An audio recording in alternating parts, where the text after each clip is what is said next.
Estimados alumnos, vamos a abordar hoy brevemente un tema sobre el que ya se han escrito bibliotecas enteras, que por razones obvias vamos a tratarlo aquí brevemente. Se trata del tema de la democracia y la representación. El propósito de toda constitución política debería ser promover como gobernantes a hombres que posean la mayor capacidad para discernir y la virtud para buscar el bien común de la sociedad. Y, en segundo lugar, incluir las precauciones necesarias para que esos hombres se mantengan virtuosos mientras sigan siendo depositarios de la confianza pública. Con esas palabras expresaba uno de los redactores de la Constitución norteamericana de 1787, James Madison, un deseo compartido por los padres fundadores de la República Norteamericana. A la realización de ese propósito, en otros contextos y tiempos, se han dedicado numerosos esfuerzos que han llevado a la formulación de soluciones distintas bajo la denominación de formas de gobierno.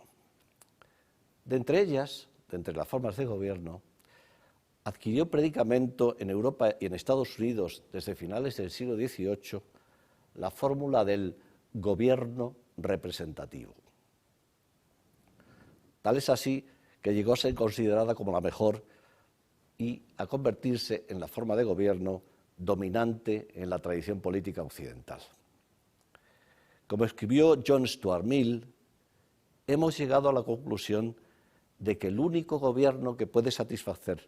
las exigencias de la sociedad es aquel en el que todo el pueblo participa, pero teniendo en cuenta que no todo el pueblo puede participar personalmente en los asuntos públicos en cualquier comunidad mayor que una pequeña ciudad, se colige que el tipo ideal de gobierno perfecto debe ser representativo o por representación. Representación que pasó a constituir el rasgo central del gobierno moderno. En sus orígenes, la representación se desarrolló como una institución medieval de los gobiernos monárquicos y aristocráticos. Es posible rastrear sus comienzos en España, en Inglaterra, en Francia y en Suecia, en los siglos XII a XIV, en las asambleas convocadas por los monarcas o los nobles para abordar problemas importantes para ellos entonces, como eran las guerras, la sucesión al trono, el establecimiento de impuestos o la presentación de quejas y peticiones. Las asambleas estaban compuestas de grandes señores, cleros y nobles que hablaban en nombre propio y de procuradores que representaban a las ciudades y a los condados y actuaban como mediadores bajo las instrucciones específicas de sus representados. Estas instrucciones o apoderamientos específicos son lo que conocemos con el nombre de mandato imperativo. La historia moderna de la representación política se inicia durante el siglo XVIII. Confluyen entonces el pensamiento político de autores como como Montesquieu en 1748, como Edmund Burke en 1774 y como Emmanuel Sieyès en 1789. Y desde el punto de vista práctico, los sucesos revolucionarios de Francia y de Estados Unidos. Se aducen como razones en pro de un gobierno representativo la imposibilidad de autogobierno en las naciones grandes, la función de deliberación de las asambleas que deben guiarse por el interés general y la división del trabajo que aconseja confiar en unos pocos las actividades políticas, a ser posible los más preparados y mejores. En el plano de los hechos, la Asamblea Nacional Francesa, en plena Revolución, el 8 de enero de 1790, declaró lo siguiente: dado que los mandatos imperativos son contrarios a la naturaleza del cuerpo legislativo, que es por esencia deliberante, que son contrarios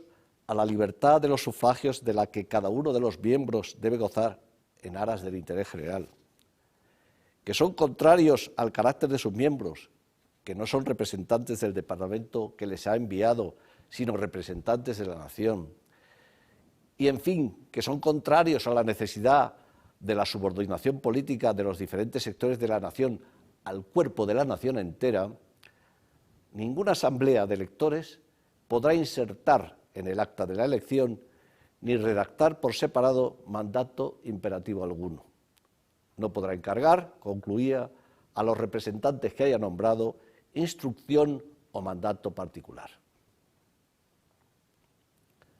Como complemento de la independencia del representante de sus electores, las declaraciones de derechos del Estado de Virginia, en Estados Unidos, en 1776, y la francesa del hombre y del ciudadano de 1789, consagraron la idea de la soberanía popular o nacional y de que los representantes políticos son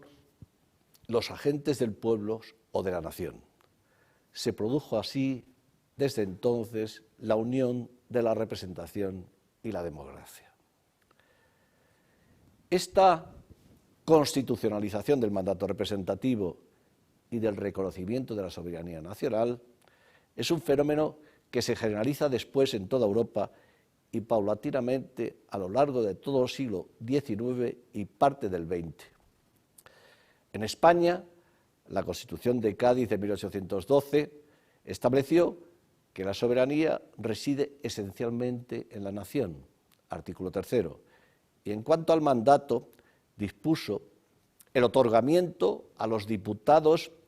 de poderes amplios, a todos juntos y a cada uno de por sí, para cumplir y desempeñar las augustas funciones de su encargo,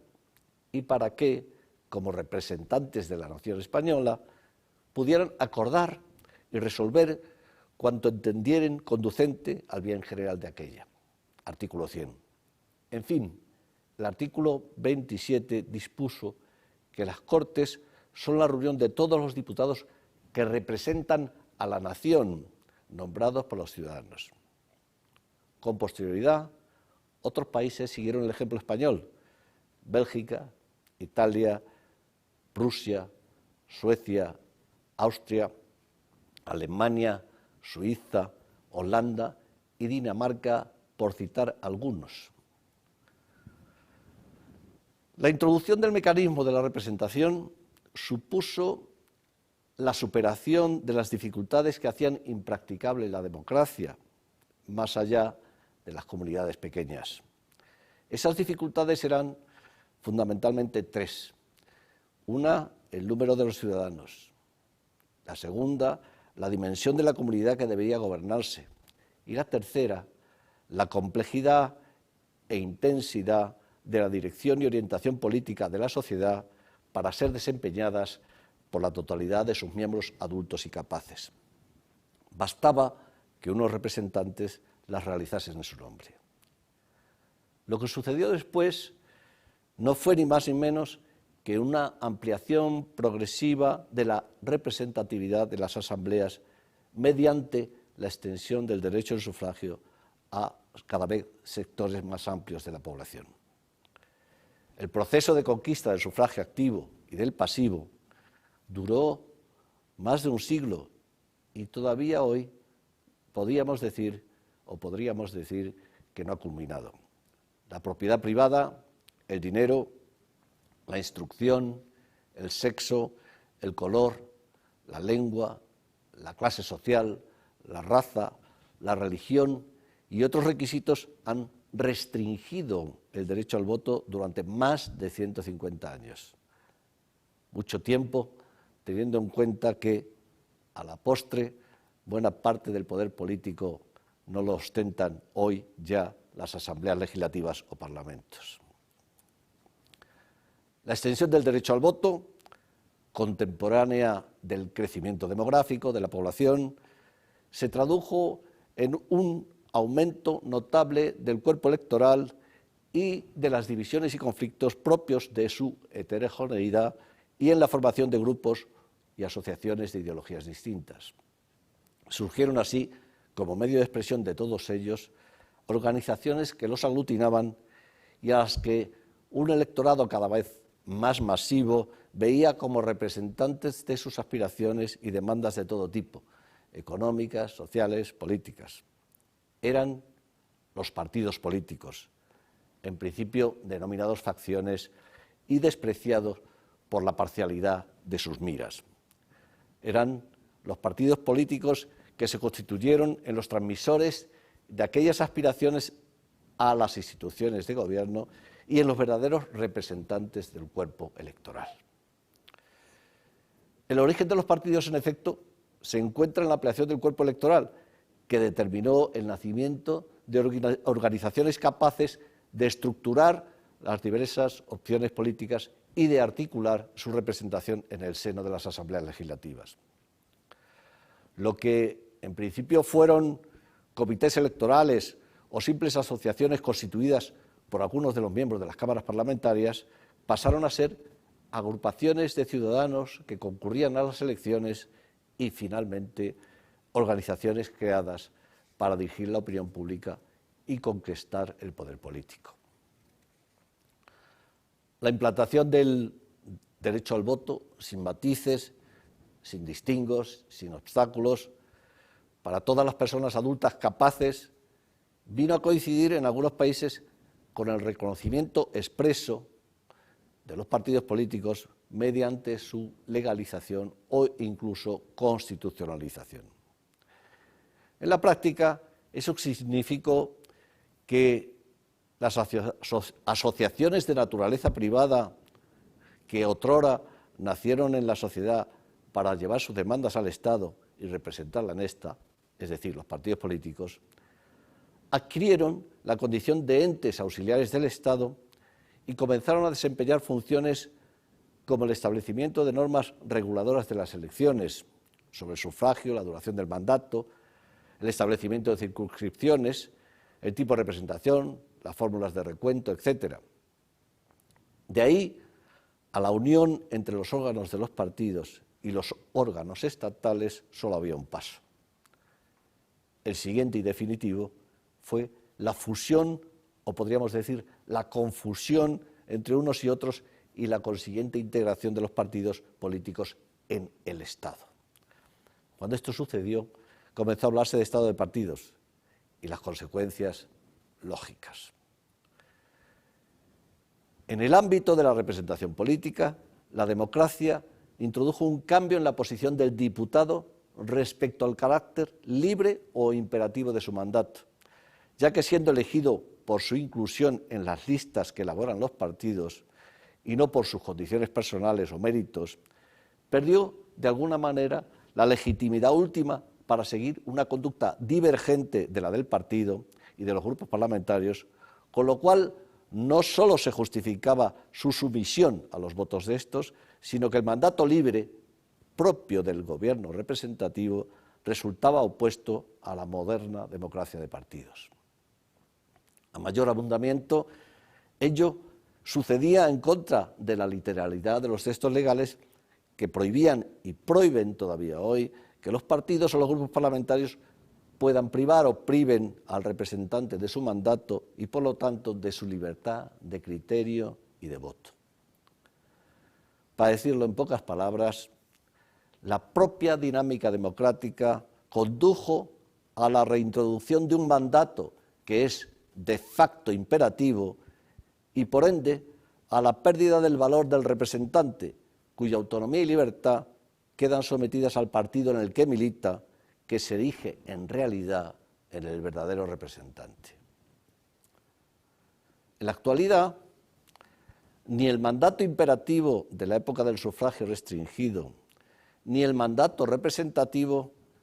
sirven para caracterizar a la representación política. Para eso debemos recurrir a otra noción, la de mandato electoral, que se otorga no a una persona, sino a un candidato que está incluido, que está inserto en un partido y sometido a su programa, disciplina e ideología, es decir, a un grupo. Y aunque se ha dicho por algunos reputados especialistas que la sustitución de un individuo por un grupo no es relevante, sí lo es, a nuestro juicio, y mucho, porque ese grupo impone normalmente su voluntad a los representantes elegidos bajo sus siglas. El cambio de naturaleza de la representación que ha supuesto el paso de un gobierno representativo a una democracia electoral, dado el tipo de mandato de sus representantes, no es la única, ni siquiera la más importante consecuencia destacable en un Estado democrático configurado como Estado de partidos. Se han producido otras repercusiones de mayor alcance, derivadas del protagonismo adquirido por los partidos en el seno del Estado, a las que nos vamos a referir a continuación. El partido o coalición de partidos que accede al gobierno de una nación es una unión contradictoria de dos tendencias que dimanan respectivamente de su procedencia social, como asociación privada, que es el partido político en principio, y de las funciones públicas, por otra parte, que se le atribuyen. En esa unión inestable acaba prevaleciendo sobre su carácter privado y social, su carácter público o político, y, una vez adquirida la posición dominante, puede promover una mutación del ordenamiento jurídico constitucional para asegurarse la permanencia en el poder político o en sus aledaños, sin importarle socavar los fundamentos constitucionales del sistema, es decir, los controles que dificultan su influencia en otros campos en el seno del Estado y de la sociedad. Concretamente, la ocupación de las distintas instituciones y órganos por un mismo partido o coalición de partidos acaba con la división de poderes entre el legislativo y el ejecutivo y extiende su dominio sobre el poder judicial y la administración pública. Y todo ello mediante la aprobación de normas como la ley electoral o la ley de partidos o la ley de financiación de los partidos, que privilegian a aquellos partidos existentes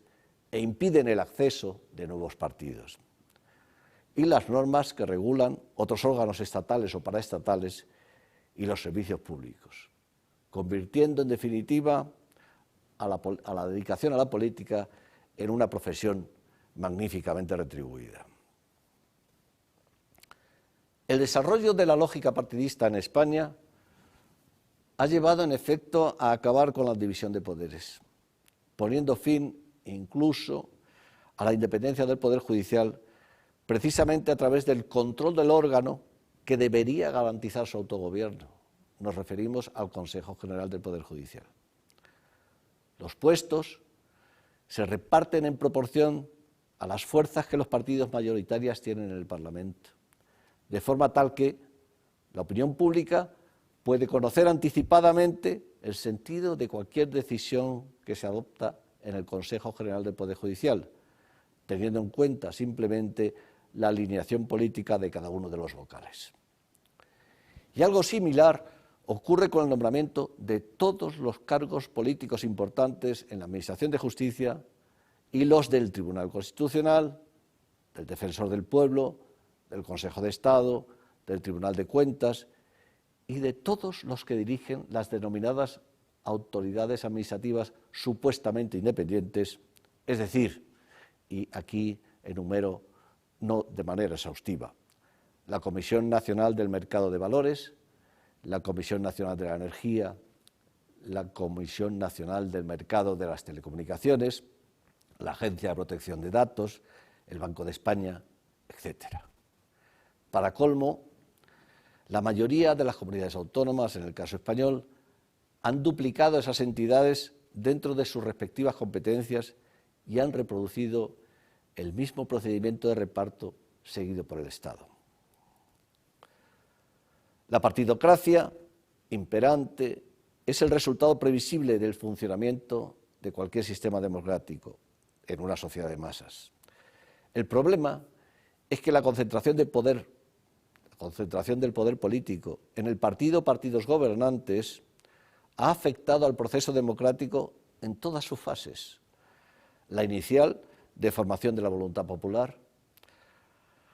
la secundaria, o de manifestación de la voluntad del pueblo, y la última, de ejecución de la voluntad del pueblo.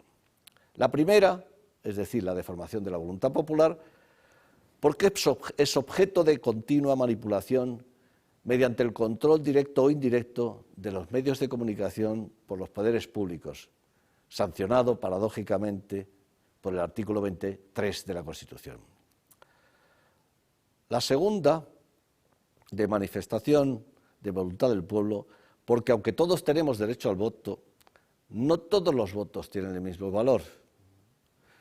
porque no votamos a candidatos, sino a listas, porque la fórmula electoral no es la más adecuada, etcétera, etcétera, etcétera. En cuanto a la ejecución de la voluntad popular, la incidencia de la participación electoral en la orientación y gestión de los asuntos públicos es mínima, o en otras palabras, la clase política muestra escasa o nula sensibilidad ante los problemas que les plantean millones de votantes. Y es que la paradoja de la democracia electoral consiste en que su materialización conlleva la negación de la propia idea de representación, que, como sabemos, implica, en primer lugar, una sustitución en la que una persona actúa en nombre de otra, y en segundo lugar, esa representación implica que la sustitución se lleva o se realiza bajo la condición de que se hace en interés del representado, condición esta última que evidentemente no se cumple. ¿Cómo evitar la desnaturalización de la representación política y el consiguiente deterioro de la democracia? ¿Cómo impedir que los partidos y sus dirigentes se preocupen casi exclusivamente de sus intereses y de los de su clientela con olvido del bien común y del interés general? Aparentemente, o eso nos parece a nosotros, la democracia ha quedado reducida a ser un mero procedimiento de selección periódica de gobernantes a través de los partidos políticos, con independencia de cualquier otra consideración. En nuestra opinión, la solución a estos problemas no se encuentra, como se apunta en folios varios, en más democracia o en sus equivalentes, la denominada democracia real o la democracia deliberativa, o en fin, en la vuelta a la democracia directa preconizada por algunos o ciberdemocracia, sino en el restablecimiento de los principios de la división de poderes y del gobierno de las leyes, que no de los hombres. O sea, en el sometimiento de la democracia a la Constitución. Hay que recordar, para concluir, que el hecho de que los gobernantes sean los representantes de los gobernados por haber sido elegidos libremente, no altera un ápice la naturaleza nociva del poder, ni elimina el peligro del abuso del mismo. Porque aunque se trate de un poder popular legítimo, no pierde su naturaleza de poder. La democracia por sí sola no es garantía de buen gobierno, precisa para serlo de lo que denominamos el Estado de Derecho. Nosotros, si deseamos recuperar para España el proyecto original de una democracia constitucional, tendremos que convencer a nuestros conciudadanos y a los gobernantes de la absoluta necesidad de restablecer los límites al poder de los partidos políticos y de que la legitimidad democrática de origen no implica una libertad absoluta de acción de los elegidos, nuestros representantes. Nada más, espero volverles a ver en otra ocasión. Muchísimas gracias.